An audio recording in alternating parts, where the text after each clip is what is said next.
Two mates, one obsession, cars. We're here to talk, drive, and occasionally bin it in the name of automotive passion. From dream garages to the latest car news, this is the Ditch Finders podcast.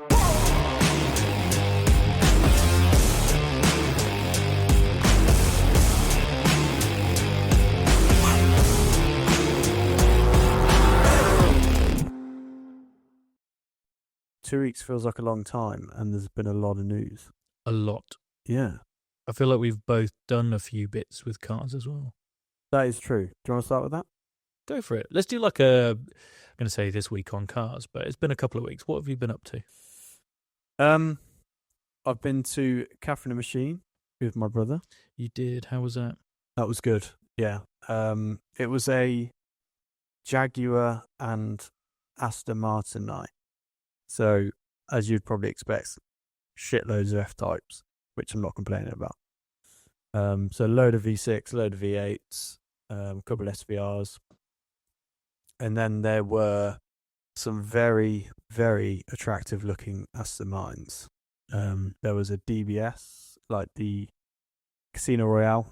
2008? Yeah, Nice. 2006 kind of model, and in like a really nice silvery blue. That DBS is a looker, isn't it? Oh, mate, it's one of the best looking cars ever designed and or made. Yeah.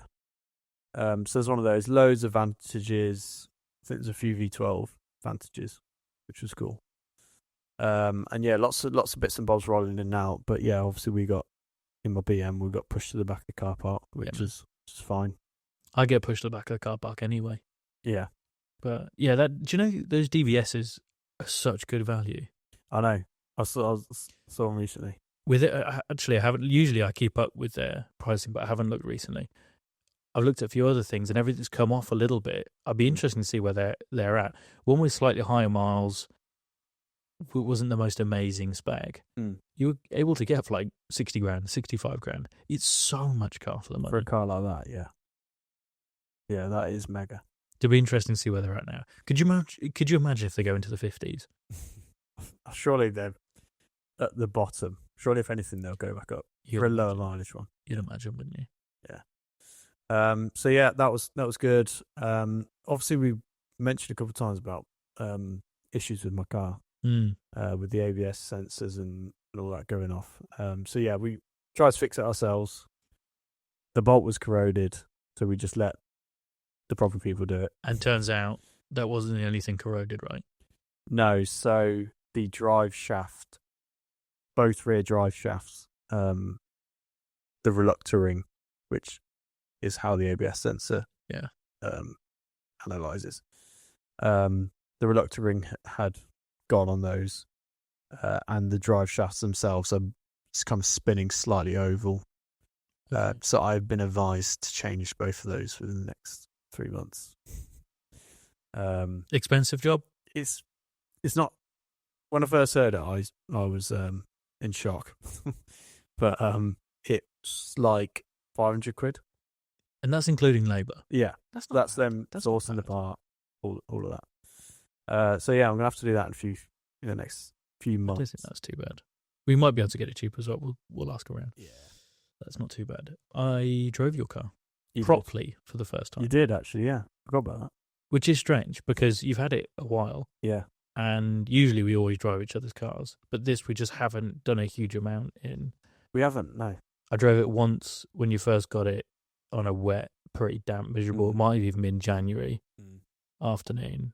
And yeah, I didn't go crazy. It drives well, mate. Yeah. It drives really well. I've just nicked it again now, haven't I? Just to pop back home because I forgot Enjoy a few that? bits. It was great. Yeah. Yeah, it picks up more than I thought it Yeah. would. It's a nice revvy engine. It likes, obviously you need to with those older straight six BMW engines, just really get them above 5,000. And like I say, it's not the fastest car in the world, but it certainly enjoys it. Does it? It's good. Getting pushed. Yeah, and even though it's been a week, not even that since I last drove it, I was still like, oh, actually, it does go well. It does go Good. well. Yeah. So I enjoyed it. Still got the approval from you for that. Yeah, man. Keep it. Anything else to do with cars over the last couple of weeks? Nothing from me. No, not personally. What about you?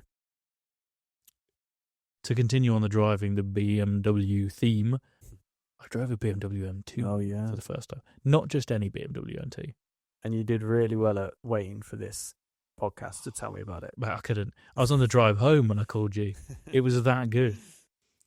I don't know whether that was because it's quite a highly modified M2. A lot of upgrades by Swift Performance. I'm going to try and name a few, but it's a car that regularly goes around the ring. It's what it's designed to do. Lots of track days. So it's not a standard road car. I'm going to try and list as many of the modifications off the top of my head as possible. It's obviously it's gone for 18-inch wheels instead of 19 that are wider, with semi-slick tyres on it. NR1 Nankangs, I want to say. And the wheels are lovely. Then he's got Nitron suspension, which the setup on it is unbelievable. And obviously it's been set up properly. No power modifications, interestingly, Right. other than downpipe change. Yep. That's it on the exhaust, and it sounded phenomenal. It's got Recaro bucket seats that are just phenomenal. I can't remember the brand of the steering wheel, but it's got magnetically retracting paddles that are just lightning fast. It's Alcantara and just bloody lovely, with like full-on race steering wheel, basically. Yep. It had its diff hired because of the change of geometry due to suspension and other bits and bobs. So it's got a bit of a diff whine. So it almost sounds like a little bit of a supercharger. It sounds like a full-on touring car. It sounds amazing. It's had some styling changes, ducts for brakes and that sort of thing. The brake pads, the braking power, because the power wasn't like take your breath away, but the braking power was what really, really surprised me. Really? I think the pads alone for the fronts were £900. Wow. Yeah. And that's all he's changed on it. He is going to upgrade and do a big brake kit. Yeah. But as I couldn't believe. Standard disc, standard calipers, just change the pads. The power was insane. Blew me away. Really? Absolutely. That's what happens when you come from your gen Cayman. They're not the best. They're awful, the brakes. Yeah. But it's made me want to change brakes at least. But yeah, it got me thinking. Oh. Because there's a desire to, like we've said, do way more track stuff. I just think the Cayman's a perfect little base to do a track car. So I'm thinking if you were to put some suspension on it, upgrade the brakes, and all you'd have to do is put some decent pads in. It's got EBC yellow stuffs, but it needs some better pads, like track pads rather than kind of fast road pads. Braided hoses. Yeah. To give it a bit more feel and stiffness. Maybe upgrade master cylinder with see how we go. And put some seats and a steering wheel in it. Seats? Yeah. Wow.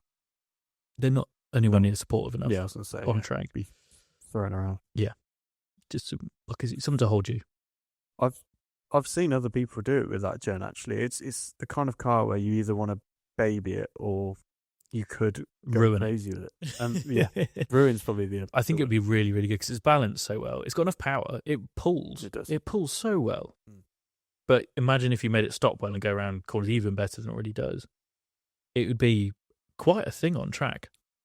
Yeah, I think I mentioned I saw one down my business park once with a huge ring on the back and semi-slicks. Oh, mate, look wicked. Like, look like a proper track car. I think it'd be really, really good. So my question is, do you want to go halves? I was going to do a proposal for you. No, give me half of the car and we'll go half on upgrades and we've both got a track car then. Sorted. No, you're going to fund that yourself or however you need to through a one loan, whatever. And I'm going to buy an M2. And then do that. And do a similar build. And then we'll have a race. Okay. All right. That will definitely end well. Yeah, you're not wrong. I mean, we'd probably get some views. Have I driven anything else? I finally got my car MOT'd. It's back on the road. Cool. So I've been driving that a bit. That's been quite good fun. Not surprisingly quick, but I think when you don't drive something quick for quite a long time and you get back into something quick, it's quite nice. Yeah. And it sounds good. Well, and it's when you drive a van for a living. Yeah. It must feel like I do it. And it's the newer vans are so slow because they're all throttled by EU regulations, Oh. Euro 6 or whatever it is, that they're just weak as. Yeah. So, yeah, everything else feels really quick in comparison. Yeah, but Walking feels quick in comparison. What else have I been up to? A customer of ours, Classic Collective in Bicester, got an amazing setup. Yep. It's kind of half workshop, half showroom / go for a coffee. And they've got some stands of some automotive people. They've got a clothing brand from the Isle of Man, motorcycle related, but kind of garage stuff.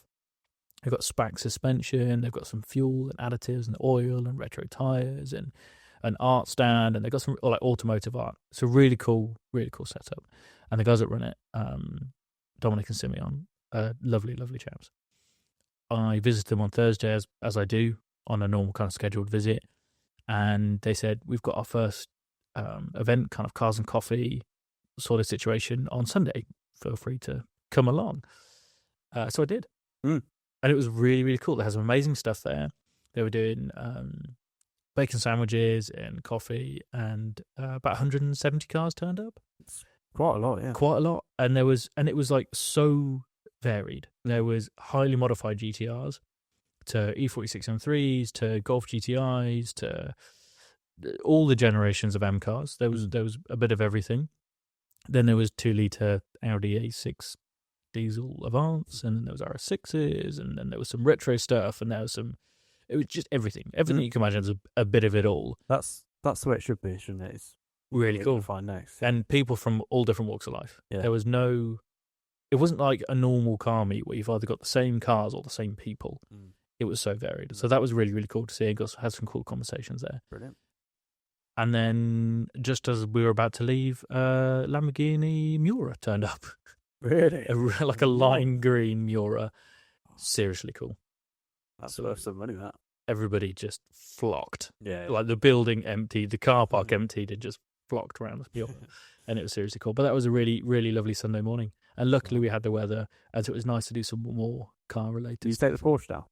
No, I went down in the van. I went down in work capacity. Okay. Did you do any work? Not a lot. Not a lot. No, honestly, no. It was a really good day. Yeah. I had a good Sunday morning. That's it. We need to do more of that, man. We do. It was a bit of a last minute thing. Yeah. So hopefully we'll get you down on some more. But they're going to do some more this year, so hopefully I'll get involved. Yes, that'd be quite good fun. I think that's my week or so on cars. Not good. Think of anything else. That catches me up. Yeah?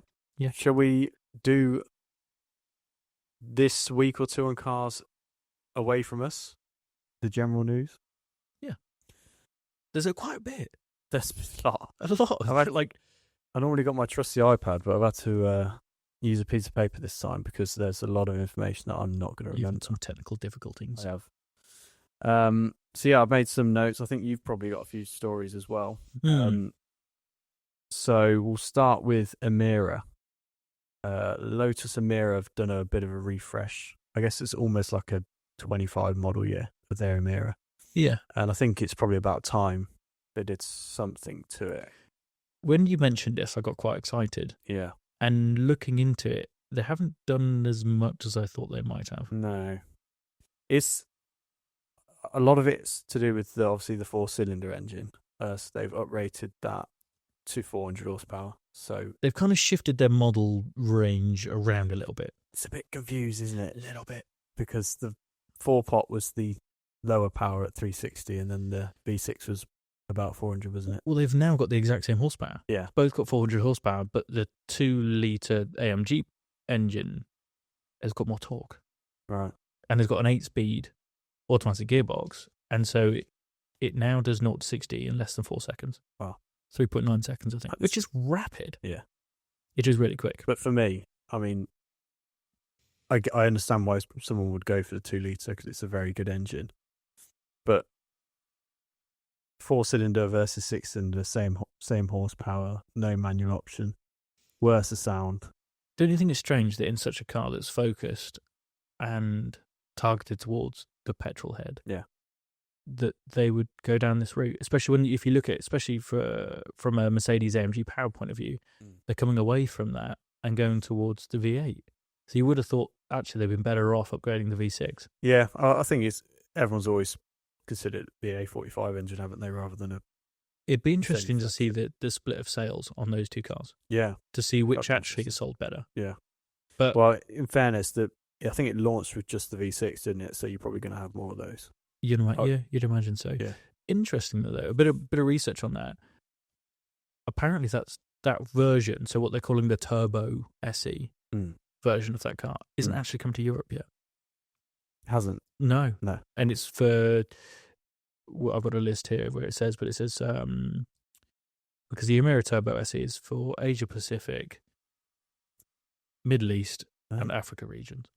Right. Yeah. So whether that's changed and it's available now in Is that Europe, something to do with EU regs? I don't know. I couldn't tell you. But strange, considering it's using the Mercedes engine. Yeah. Don't you think the 4-cylinder in general has gone under the radar? I don't think I've seen a single review on it. Is the car that you'd imagine people aren't that interested in. I'm not that interested in. Because it launched with the V6 and that car suits the V6. And then the 4-cylinder is like, oh yeah, we do this as well. Do you know the price difference between the two? If you were to go the full-blown Emira Turbo SE, the new 400 brake horsepower one, versus the V6, and they're more expensive than I thought they were, so they must have upped their pricing. Yeah, they would do. Do you know what the difference is in price? 10 grand? 3. 3? 3 grand more to go for the Emira V6. Why would you not do that? So for a 2-litre 4-pot, it's £89,500. How does that compare to a 2-litre Cayman? Do you know what I mean? Yeah. Which is an all-round better car it's going to be, isn't it? Yeah. And it's going to hold value better and all those other things. So, strange moves from Lotus. Yeah. Yeah, like I say, it's just all a bit... And there's no real styling changes or anything, is it? They've just given the 2-litre a bit more power. I think maybe just like some new alloy wheels or colour options, but the option's there if anyone wants a brand new one. Yeah, not for us. Not that we can afford it anyway, but hey. So yeah, I thought it was worth mentioning anyway. Indeed. Volkswagen ID Every1. I'd never heard of this until you put it in the chat. And I did some research. You have done? I have. Mate, you take the lead. It looks better than I thought. When I first looked, I was like, and I was like, oh no, actually, it's not a bad looking little car. But for me, this kind of car has always made sense as an EV. I don't know why there aren't more. I agree, especially from the price point. Yeah. So their aim is to go for €20,000, which is just under £17,000. That's absurdly cheap. It's a great little car. I guess it's going to replace technically the Up, because that kind of size. Yeah, maybe even Polo. Yeah, maybe. Depending, these concepts, because it's still technically a concept, right? Yeah, it's not going to be released for a couple of years. But 17 years. What I like, £17,000 car. By the time you put some options on it, say it's 22 grand.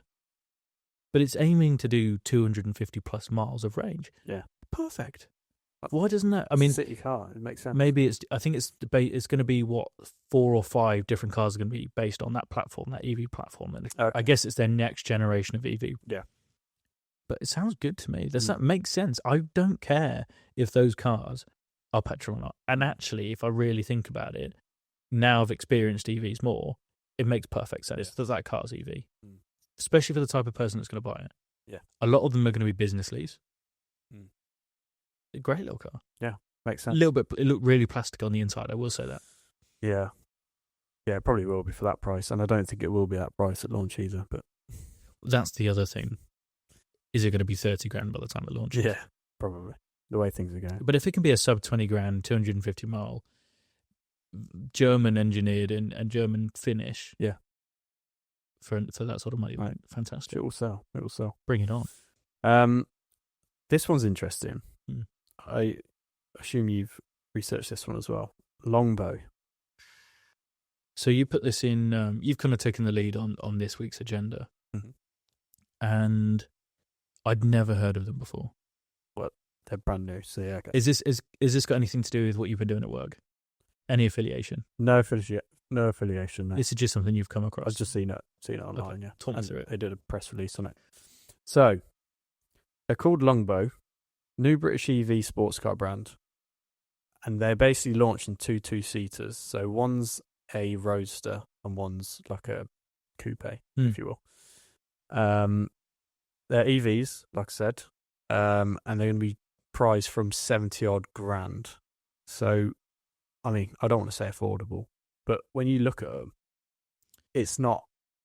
You can see why they're priced at that. I had no expectations going into this. Mm. You put it across in it for this episode's agenda, and I just copy and pasted it into Google.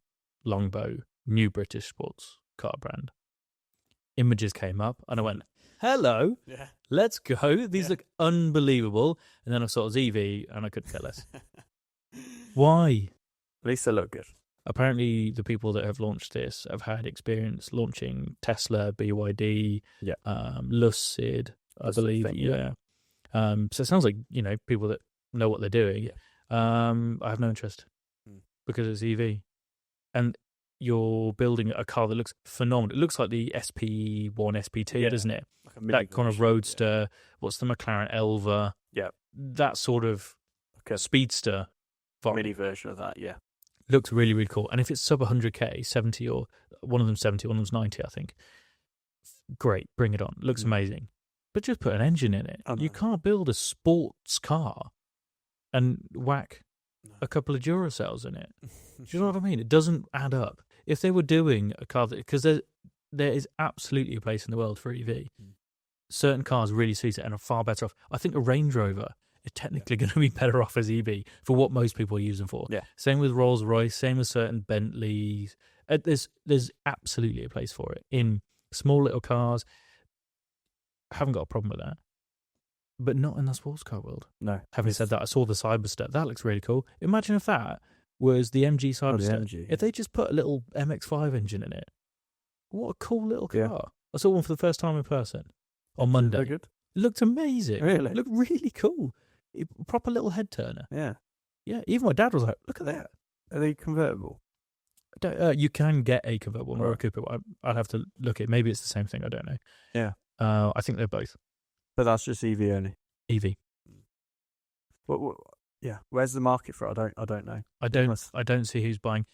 There are maybe the people that have bought the 2-litre F-Type, the 4-pot Cayman Boxster. Dare I say, maybe it's more women that want a sports car. They don't need the performance, but they like the look and feel of being in a sports car. I think maybe and maybe I'm being completely presumptuous there and completely wrong, but in my mind that makes sense. Yeah. And from what I see out on the road. Yeah. But most people that want a sports car don't want an electric car. Yeah. As the sports car. Doesn't make sense. I completely agree. We'll see how they sell. See if you're it's right. And this is going to be probably a really bad analogy. Someone that likes to smoke brisket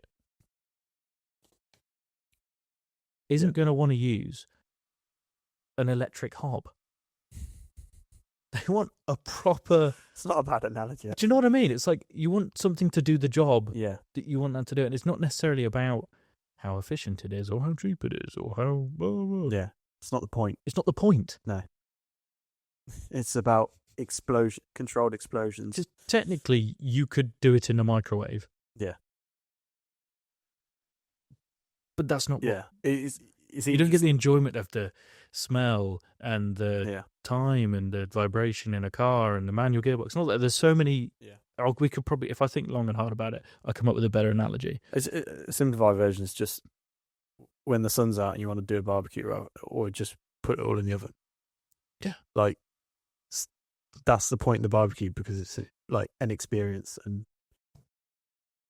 can we tell we're yearning for the clocks to get back and have some sun and evenings? But I had to think about barbecue now. Maybe we should do a barbecue podcast. So do an episode over a barbecue and a beer. Yeah. Okay, that sounds good. So there's some more British car news, wasn't there? Yes. Not that it was electric, thank God. However, equally is somewhat pointless in my eyes. Hit me. Well, there's one that you put in. Well, there's actually a bit of. British car news. A lot of it's British car news. Yeah.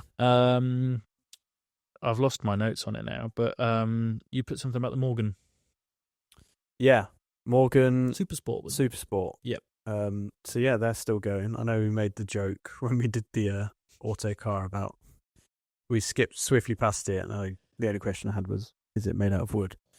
Hopefully this one isn't, or if it is, It looks quite cool on it. I don't believe it's Morgan are doing bits. I think they're doing really, really well. Actually, they're really there's a lot of activity. modernizing the Morgan brand, and they're using BMW powertrains, and it's quite cool. What were your first thoughts then? To be honest, mate, I didn't spend all that much time on it. It looked nice. I think a lot of them do. They're very elegant, very traditional. So it's a welcome. This one definitely had a far more modern twist, and it's got the 3-litre straight six twin turbo for BMW. So it's got 335 brake. So like I guess it's like Supra engine. That exact engine. Right. Z4 Supra engine. Yeah. 3.9 seconds to 60. It's quick, but it's £107,000 base price. It's a Morgan. It's going to be expensive. Somebody did an article, and it was like the Morgan that's designed to make you look twice before you go into a Porsche dealership. It's just not going to do that. It's not that car. It's not even a competitor. No. So that didn't make sense to me. Yeah, it's expensive, I guess, but the people that I guess are buying those have got plenty of money. So yeah, no, I think there's a small market for that, isn't there? And all credit to them. Absolutely. Other British car news, because we're on that vibe. Yeah. New Jag, the Type 00 spotted out in public for the first time. This is beautiful. Not the car. No, I know what you're going to say. You should see the video of the diesel generator. The irony. They couldn't have cocked it up any more. This is the one where it's undercover on the side of the street, and they've got a diesel generator charging the electric Jag. So sustainable. And there's just like Jag execs or whoever like stand around it, seeing people recording. They're just kind of like, shit. Charge it in a private car park before you get it out, or whilst it's still on the back of a truck or lorry, because it didn't drive there. It didn't drive to... Was it Paris? I think it was Paris. It didn't drive to Paris. I mean, is the battery ran out already? They had to... Or at least plug it in on one of the electric chargers. You know what I mean?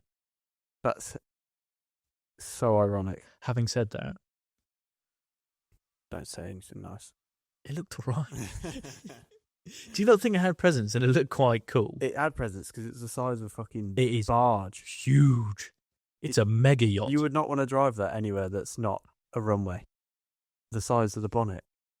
It's a big car. Yeah. It did, like, don't get me wrong, like, it's striking. It looks like a villain's car. And there will be some people that will buy that just for that reason alone. Yes. But also, from a size point of view, the people that are going to be driving it or being driven in it aren't needing to park up at Aldi. No.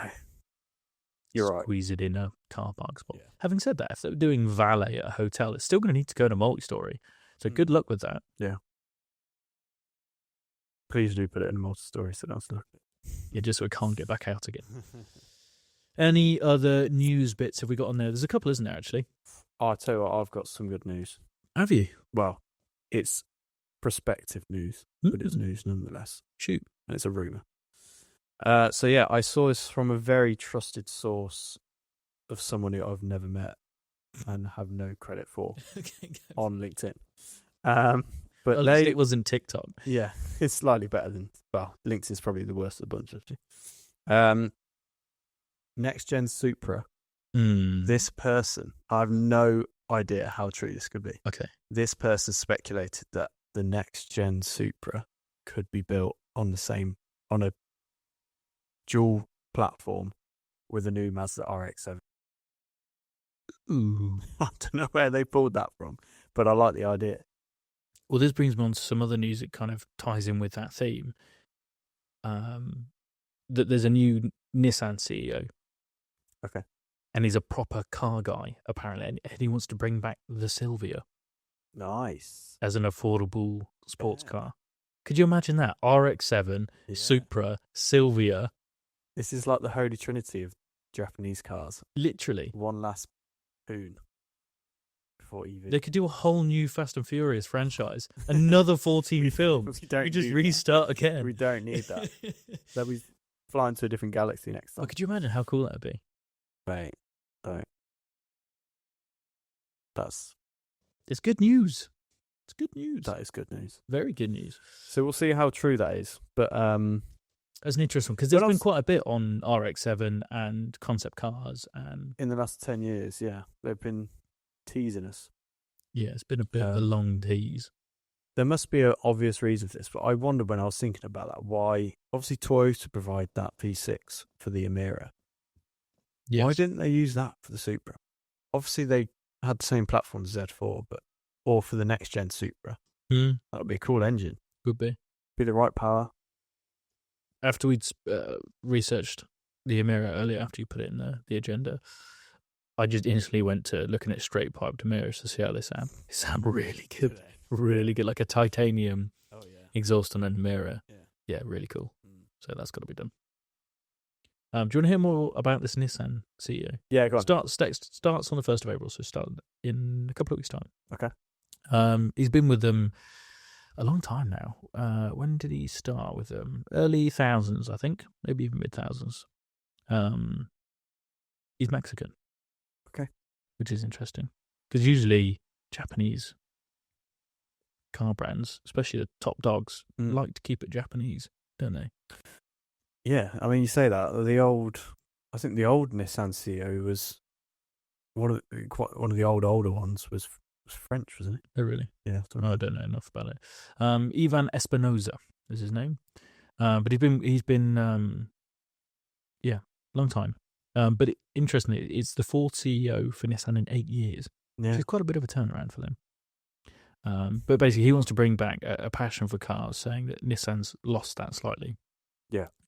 He's got a massive love for cars, grew up in Nissan and with Nissan, and just wants to bring back their passion for cars and sports cars, make affordable sports cars, which is really, really cool. Nice. This obviously comes from the Nissan-Honda merger not happening, and they're going, right, what do we need to do to basically save the brand? I did have loads of notes on where he's come from through the company, but started off in Mexico, went over to Thailand, going back to Mexico, and kind of each time got promoted, and then got sent over to Japan. And now he's CEO. Yeah. So good for him. Hopefully he can save the brand, do some really cool affordable sports cars, and we'll all be loving Nissans.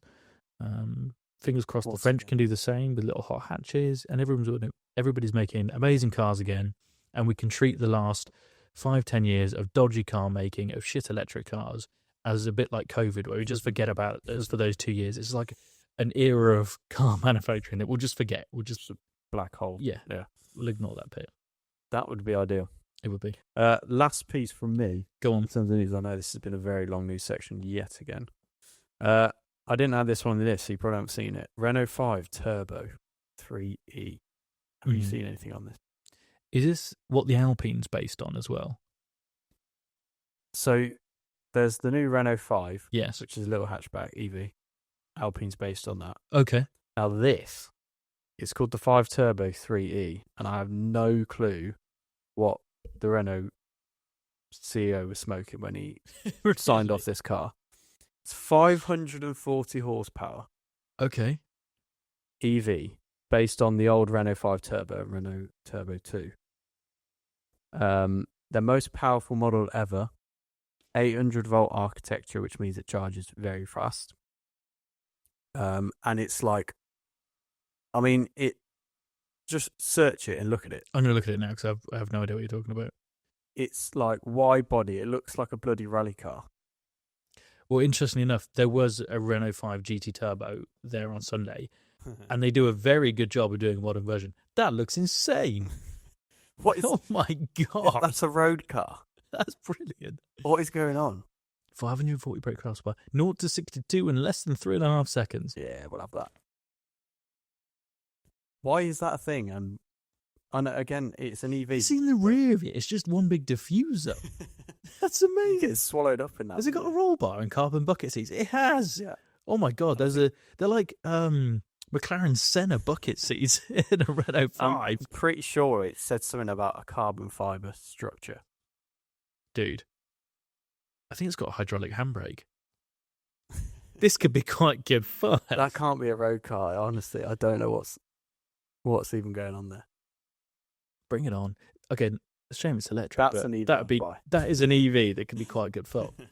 Imagine doing that, a track day on one of those. How cool's that? So, yeah. Where the fuck that came from, I don't know. Cool. If you're going to do EV, just do that. Yeah. Yes. Like it.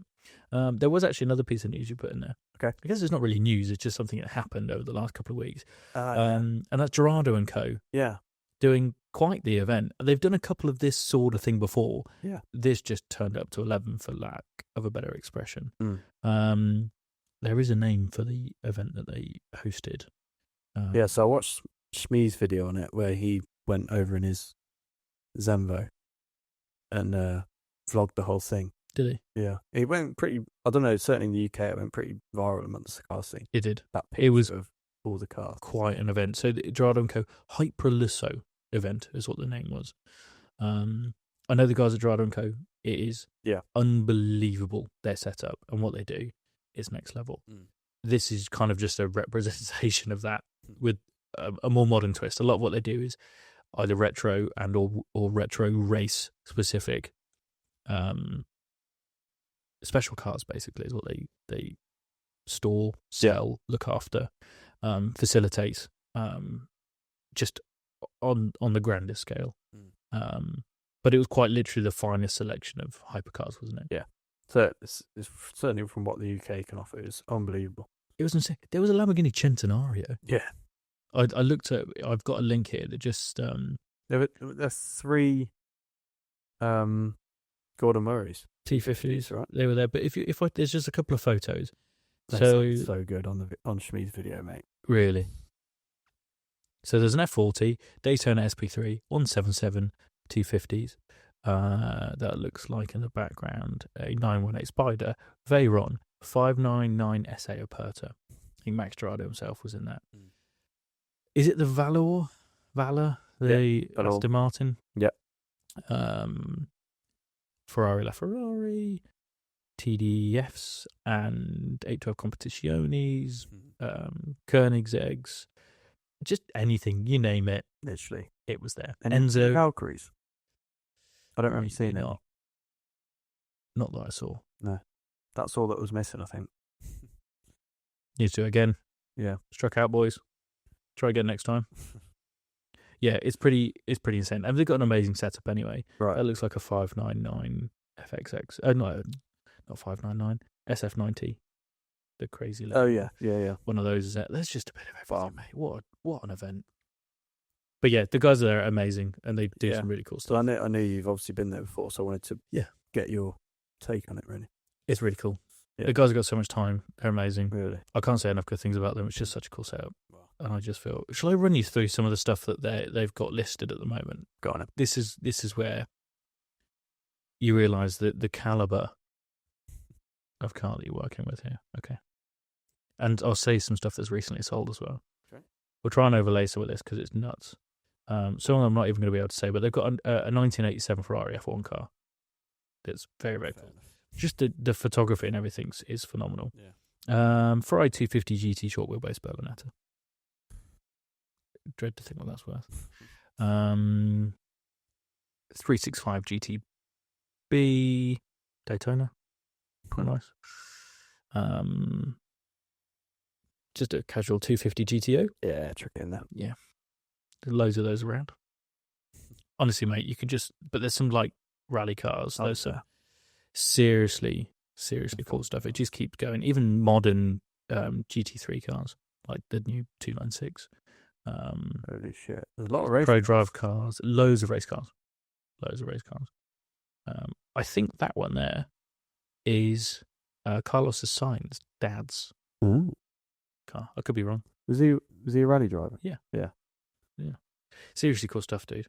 Seriously cool stuff. Do you know that diesel Audi whenever you go. Le Mans car? Diesel? Yeah, do you remember that Audi did it? Yeah, it does ring about actually. Yeah, it's nuts what they've got, but seriously cool. So yeah, that was very cool. Would have been amazing to be there. I'll try to get us an invite. Yes. I'll do my best. What else we got on today's agenda? Does that sum us up for the news? I think we've covered quite a bit. long news section. Really. We said we were going to try and just get through it. There was a lot, though. There's a lot that's gone on in the last couple of weeks. Yeah.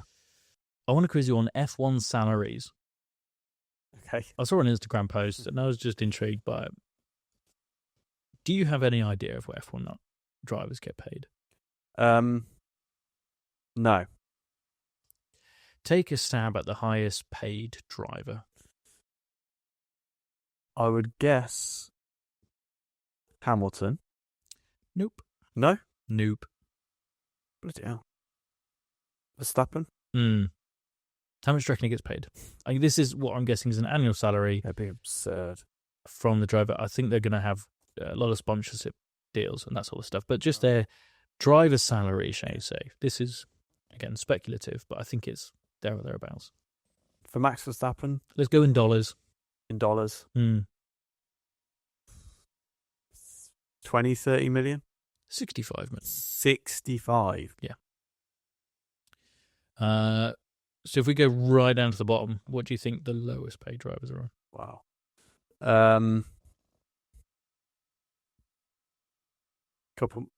65 mil. Couple mil? Anywhere from half a mil to a mil. Really? For the 4 rookies, yeah. Wow. 4 or 5 rookies. Interestingly, Bortoletto seems to be on double that, 2 million. But I think he is the ex-champion. What? F2? Yeah, I think so.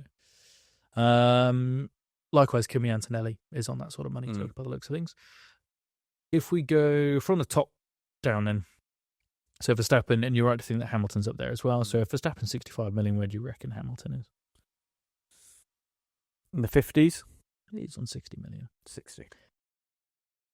Then, so they're number 1 and 2. Who do you reckon's third best paid? Leclerc? Yeah? Yeah, and what do you reckon he's on? 30? 34. 34. So it's almost half. Drop. Yeah. The drop. I know.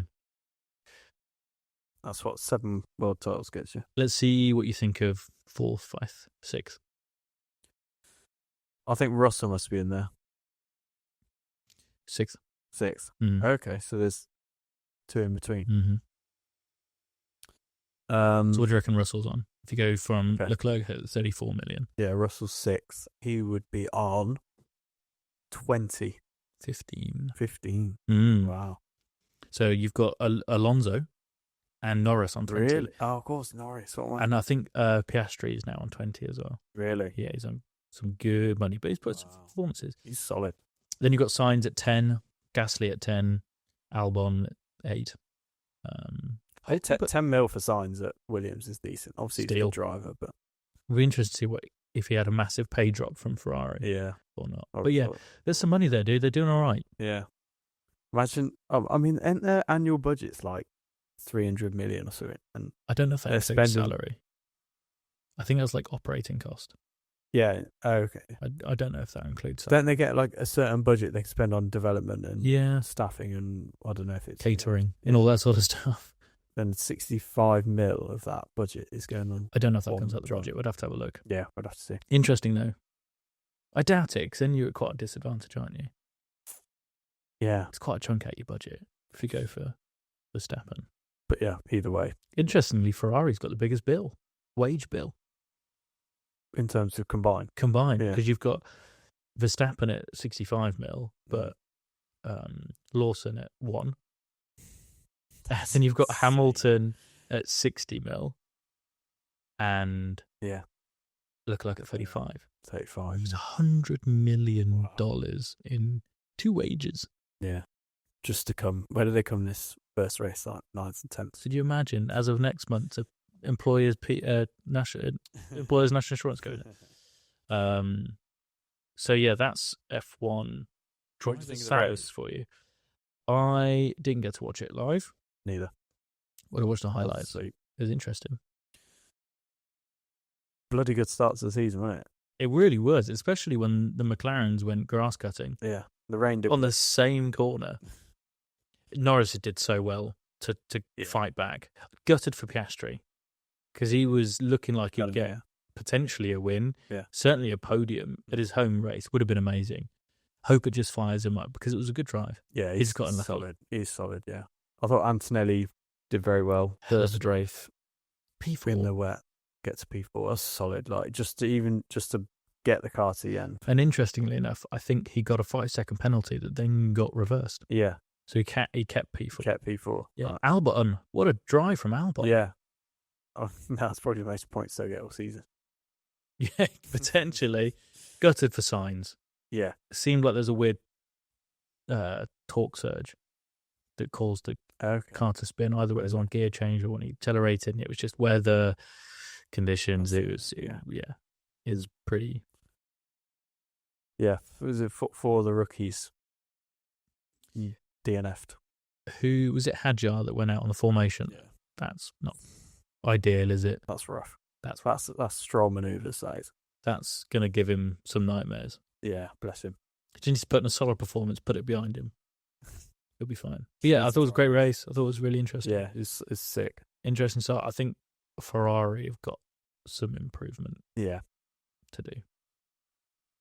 I think they're almost going to come away from, most people had a positive coming away from Ferrari. I think they're going to take a positive away from that Grand Prix. Yeah. A puddle of water in their driver's seats. God, that was so funny. So funny. Yeah. Should we do a quick prediction for the year and see how well it ages? I think it's a good shout. We've seen, let's treat this one as like we've got a bit of intel. Bit of insight. We've seen the first Grand Prix, although it's probably the one that's going to give us the least amount of information based on weather and just because it's a bit of an obscure track. But we're going to make a prediction from it anyway. What sort of predictions do you want to make? Well, I think we go drivers champion. Yep. Team champion. Yep. Plural. Top rookie? Top rookie, yeah, that's good. Should we do like the wooden spoon? Who fucks up the most? Yeah. Biggest bill at the end of the year. Who wrecks off the car? Somehow I think it'll still be Logan Sargent, even though he's not in racing. Not with Stroll around, mate. Good point. He had a good result. Yeah, he had a good result. Yeah, he got the car to the end. That was got some points back. That's good for him. Was it P7 or P8 in the end? Yeah, it was points. It was points. Just think. What more can you say for most of his Grand Prix? Yeah, not bad. Yeah, fantastic. Go on then. Drivers' Championship. Drivers' champion. I think the easy answer is Norris or Verstappen. For sure. Unless they just both take each other out every race. Maybe. And you get Kimi Antonelli as champion. Tell you what, I was really surprised by McLaren's pace. Yeah. In some ways, I think Hamilton might have been better off staying at Mercedes. Yeah. Seemed like they got a stronger car than Ferrari. Same Mercedes pace. Yes. Yeah. Mercedes pace is good. Yeah, it was solid. They've made progress. I think they're a contender for the team championship. I think they are, in the same way that Ferrari was last year. Yeah. Because they got two solid drivers putting in performances. If Antonelli can match Russell's pace and sort of position, kind of, if they can both be top 5, I think that's all it'll take. And I think last season especially told us or showed us how important the mid-season upgrades were, because it was a season of 2 halves, wasn't it? Very much so. And I think that, Ferrari could do bits of their upgrades this season, and I think they could be up there if they're solid with that, because you can never really rule them out. I agree. I think it's going to be a repeat of last year. I think you'll have Verstappen as drivers' champion again. Really, Yeah, I think it's going to say as well. And I think McLaren will get the team champion because they've got the strongest team from a 2-driver point of view. I think they've got drivers that will, in theory, be able to put it on the podium each race. Yeah. And Ferrari, I don't think are going to. And the next best, I think, is actually Mercedes to do it. Really? Because Lawson's not going to be up there, I don't think. No. So he's not, from a driver's championship point of view, I think Red Bull are going to suffer. Yeah. But that's the same reason I think Mercedes is going to suffer, because Antonelli, as much as he's shown he's a decent driver already, he's going to make some mistakes this season. I think that by far the strongest drivers lineup is McLaren. Yeah, I think McLaren will almost definitely win the constructors. It's theirs to lose. It's theirs to lose. And I think the outside bet is actually Ferrari if they pull together, because they've got two of the best drivers on the grid. Indeed. So that's why I'll go for constructors. I'd like Norris to do it. Yeah, I would. I think probably if I was to bet, I'd probably bet Verstappen, but I want Norris to get drivers. I think it's McLaren's to lose on both. Yeah. It's their best chance for a long, long time. Yeah. But I think Verstappen in is the best driver. You can't count him out. In terms of form. I don't think his car's as good as the McLaren, judging on testing and this race. I think the McLaren is a very good car. Yeah. What about Wooden Spoon then? Who's going to cause the most bills and memes? This is going to be one of the rookies, isn't it? Either a rookie or... Let me have a look through my list here.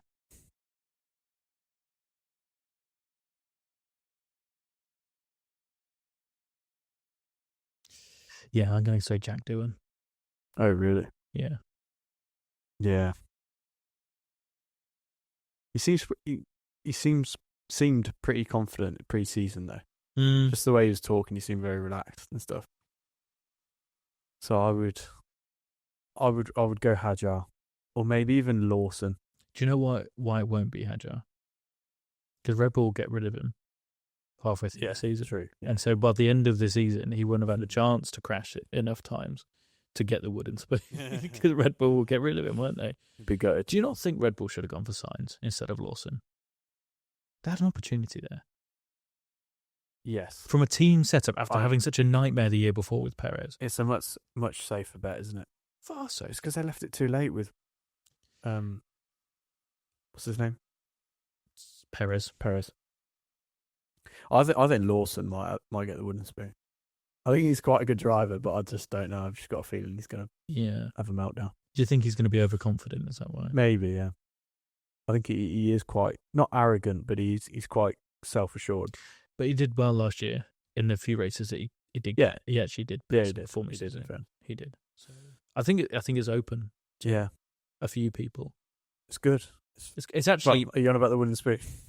I think everything's open. Yes. I think both the Drivers' Championship, the Constructors' Championship, the wooden spoon, the top rookie, it's so open. It's one of the most exciting seasons, I think, for a long time. And it's quite nice. We've got this season and then we get some new regulations. So I think we've got 2 seasons of interesting racing. High quality. I think so. F1 memes. We'll have to do some watch party stuff as well and cool. watch some F1s together. But I think it's going to be... You need to get a ticket for Silverstone, mate. I do. I'm trying. I might try and get a hospitality ticket. We'll see. Yeah. One up me like that, yeah. Be really cool to see. I think if you're going to do it properly. Yeah. Right. Do you want to do this week's Dream Car? Got my trusty paper. Is this good quality paper, Tom, is it? That's it. I don't know what it is. Maybe we go for 100 GSM. Doing all right. No, 80 around here, mate. Yeah, no. If only you spend that money on your car. So Dream Car Garage. We do this every week, obviously. You were last week, so it's my turn. And so I'll get into the question, then we can have a discussion. So in this scenario, a wealthy family member is considering purchasing a car as an investment for the future and has a budget of £80,000. Knowing about your unhealthy obsession with cars, they have entrusted you to select the make and the model on their behalf, with the priority being to achieve as much appreciation as possible on the value of the car over the next decade. What car would you pick and why? Do you want me to go first? Go. I didn't actually read the question until we were about to sit down. Okay. I researched everything else, the Morgan Supersport, but not this good dream car question. And I read it and saw investment, appreciation, 80 grand. I need to get back on Wonga loans. I need 6 grand. But if I can, or beat someone up on a deal. First car that came to mind, and it just happened to be at budget, and I don't know whether you're going to go for this as well. BMW E46 M3 CSL. It's not my car, but I absolutely thought of that because I knew it was that kind of money. I thought they were 60 odd grand, but they've come up in the last few years. I mean, that goes to show that it'll be a good investment most time. I think 5-6 years ago they were 60, 65 grand. They're now 80, 85. Okay. Or there's one in France for 110,000 euros, so 90 grand. Right. And it's a particularly low mileage one. But yeah, they're all thereabouts. I might have to beat someone up on a deal or get myself on a loan shark for 6 grand. But I think E46 M3 CSL is only going to go one way. Yeah. Surely. But I mean, I know that car is special and it's rare and it's iconic.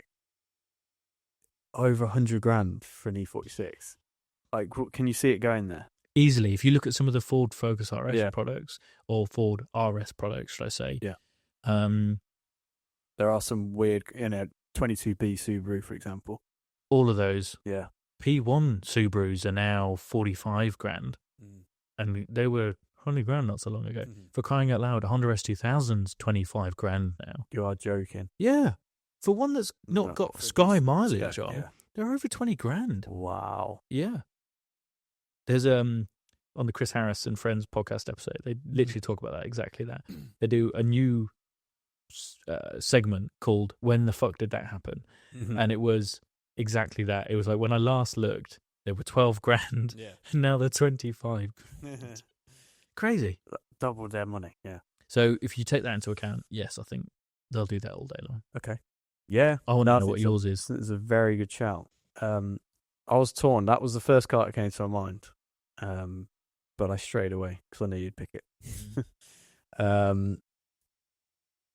looked at Skylines, R34s.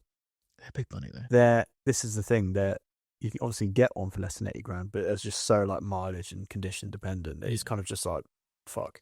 Yeah. In like 1,000-mile ones, over 100 grand. So it's just like a bit too condition dependent. What I've picked out, and I think Porsche, there's quite a few Porsches in terms of old turbos, and also some slightly newer stuff. I went for a 997 GT3. You can pick one of those up, a slightly higher mileage one for 80 grand. That's a great shout. And I think everyone appreciates the 997. It's a sweet spot between that modern and raw. And I don't see them dropping a penny. Especially a .2, if you can get one for that money. You might not be able to, but I think there's quite an improvement on those. What a shout. I didn't realise you could get that sort of money. I don't know what the pricing's been like in the last few years, but I just cannot see it dropping any less than that. Like, no. That's a cool car. Obviously, like the RS is a step above that, but that's too much money. Yeah. Well, it's funny, if it was a lesser budget, so if you would say 60 grand budget, I would say 987 Cayman R. Yeah. Again, how much would it appreciate? If the goal is to get as much appreciation as possible, maybe not. I don't think they're going to drop a huge amount. I think people look at 911s more than those, but I think there's an audience for that. Yeah. That car. I've seen a lot about those recently. So yeah, I think there's definitely some Japanese cars that would be worth investing in that money. I think you've got to go more cult classic, haven't you? Yeah. Than 20 years plus. Almost. Yeah, I think nothing springs to mind that's within the 5-6 years, because anything limited edition that's collectible or will appreciate is either still depreciating now or is crazy money. It'd never be within that 80 grand bracket. So I saw some 599 V12 Ferraris for that kind of money. That would be quite cool. It would. I don't know if they're going to do depreciating though, because it's not the GTO or it's not the. Yeah, it's not a special edition, I guess, is it? But I think that the V12, man, like in 20 years' time, having a nicely run V12 Ferrari. Yeah, I mean, if you want to go low budget, I think if you can get a tidy E60 M5. Who do you reckon? Yeah. Because they're 25 grand and 30 grand for a really super, is that what they are? Nice one. Yeah. So they went down to about 15, right? Yeah. Big time.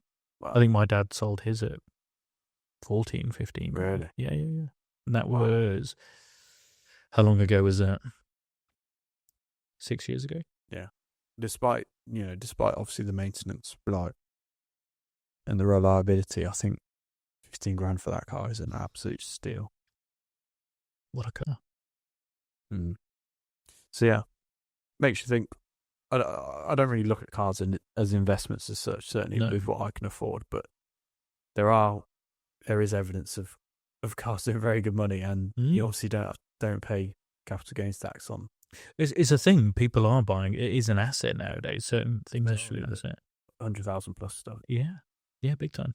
So yeah, I thought that would tickle our brains a bit, get us going. It's interesting. Yeah, I think CSL is a good shout, but it's void because it's too overpriced. So I think that's what you've got to try and find, isn't it? Something that's done all of its depreciating, that's on that turning point or has just started to appreciate. And becoming a classic.